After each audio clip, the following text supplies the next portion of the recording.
Hello friends, the story inspires by Munshi Premchand, famous writer from India.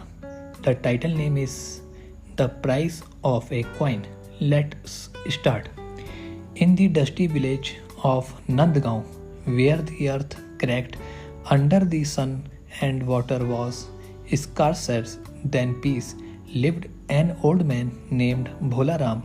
His back was bent not just with age, but under the burden of debt. He never remembers taking a small piece of land, a foul bull, and a dilapidated hut were all he owned, or so he believed. But the Jamindar Lal Singh believed otherwise. Your father on my father 5 silver coins, Lal Singh once told Bhola Ram with interest. It's now 50. Bhola Ram had no proof, only disbelief.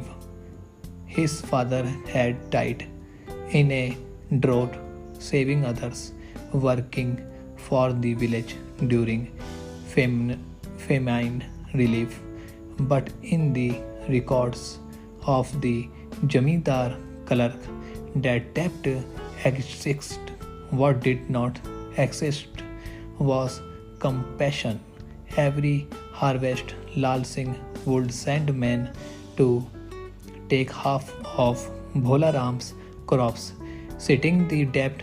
Every year, Bhola Ram protested, and every year the police inspector, a friend of Lal Singh, stood by silently, tapping his baton against his leg.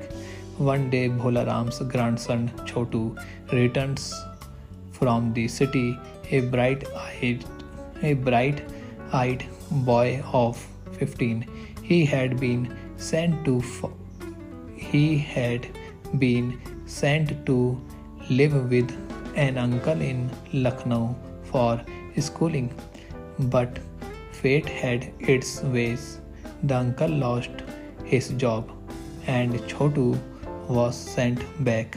He looked at the cracked walls of the house and said, Dadaji, what happened here?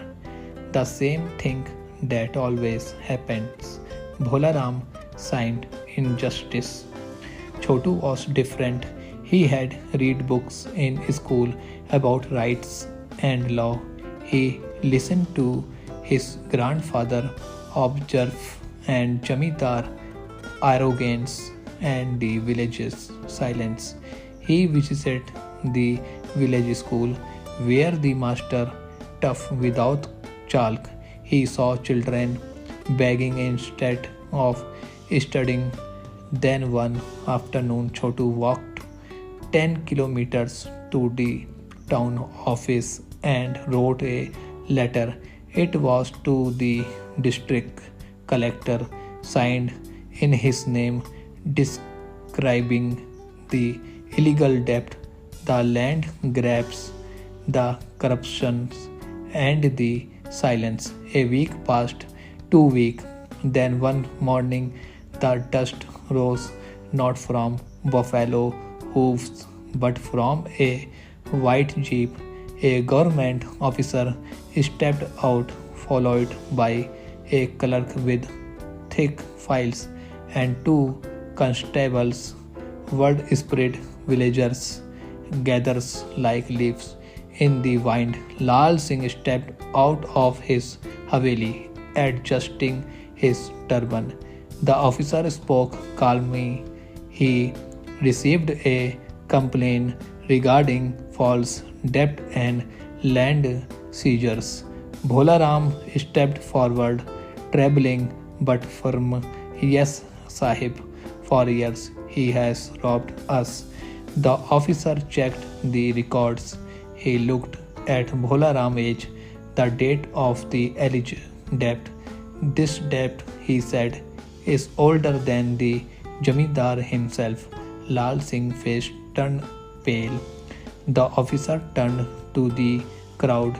If any of you have been wrongly taxed or harassed, come to the panchayat tomorrow.